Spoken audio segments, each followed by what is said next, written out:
ನನ್ನ ಹೆಸರು ರವಿ. ನಾನು ಈಶಾ ಹಾಸ್ಪಿಟ್ಲಲ್ಲಿ OT ಇನ್ಚಾರ್ಜಾಗಿ ಕೆಲಸ ಮಾಡ್ತಾ ಇದ್ದೀನಿ. ನಮ್ಮ OTಯಲ್ಲಿ ಏನೇನು ಇನ್ಸ್ಟ್ರೂಮೆಂಟ್ ಇದೆ, ಏನೇನು ಮಿಷಿನ್ ಇದೆ ಅಂತ ನಾನು ಈಗ ಹೇಳಕ್ಕೆ ಹೋಗ್ತಾ ಇದ್ದೀನಿ. ಇದು OT ಬೆಡ್ಡು. ನಮಗೆ ಯಾವ ಸರ್ಜರಿ ಬೇಕೋ ಆ ಸರ್ಜರಿಗೆ ಯಾವ ಥರ ಬೇಕೋ ಆ ಥರ ನಾವು ಟೇಬಲ್ ಅಡ್ಜಸ್ಟ್ ಮಾಡ್ಕೋಬೋದು. ಇದು ಸರ್ಜಿಕಲ್ ಲೈಟು. ಇದರಲ್ಲಿ 2 ಆಪ್ಷನ್ ಇರುತ್ತೆ. ಏನಂದರೆ ಒಂದು ಯೆಲ್ಲೋ, ಒಂದು ವೈಟು. ಆಮೇಲೆ ಡಿಕ್ರೀಸ್ ಮಾಡ್ಬೋದು, ಇನ್ಕ್ರೀಸ್ ಮಾಡ್ಬೋದು. ಇಲ್ಲ, ಇದರಲ್ಲಿ ಆಪ್ಷನ್ ಇರುತ್ತೆ. ಆಮೇಲೆ ಇದು ಒಂದು ಸ್ಪೆಷಲ್ ಇದರಲ್ಲಿ ಏನು ಅಂದರೆ ಇದು ಸೈಡ್ ಬಿಡಲ್ಲ.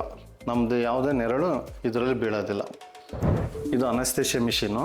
ಇದು OT ಮಾನಿಟರು. ಇದರಲ್ಲಿ ಏನು ಅಂದರೆ ಇದು ಪಲ್ಸು, ಸ್ಯಾಚುರೇಷನ್ನು, BP ಪ್ಲಸ್ ECG ಇದೆಲ್ಲ ಮಾನಿಟರ್ ಮಾಡುತ್ತೆ ಪೇಷಂಟ್ದು. ಇದು FA ಫಿಲ್ಟ್ರು. ಮೇಜರ್ OTಲಿ ಮಾತ್ರ ಇದು ಇರುತ್ತೆ, FA ಫಿಲ್ಟ್ರು. ಇದ್ರಲ್ಲಿ ನಮ್ದು ಏನೇ ಇನ್ಫೆಕ್ಷನ್ ಕಂಟ್ರೋಲು, ಆಮೇಲೆ ಬ್ಯಾಕ್ಟೀರಿಯಾ ಏನೇ ಇದ್ದರೂ ಇದು ಔಟ್ ಕಳಿಸುತ್ತೆ. ಅದರಿಂದ ನಮ್ಮಲ್ಲಿ ಬ್ಯಾಕ್ಟೀರಿಯಾ ಇನ್ಫೆಕ್ಷನ್ ಆಗೋ ಚಾನ್ಸಸ್ ಇರೋದಿಲ್ಲ.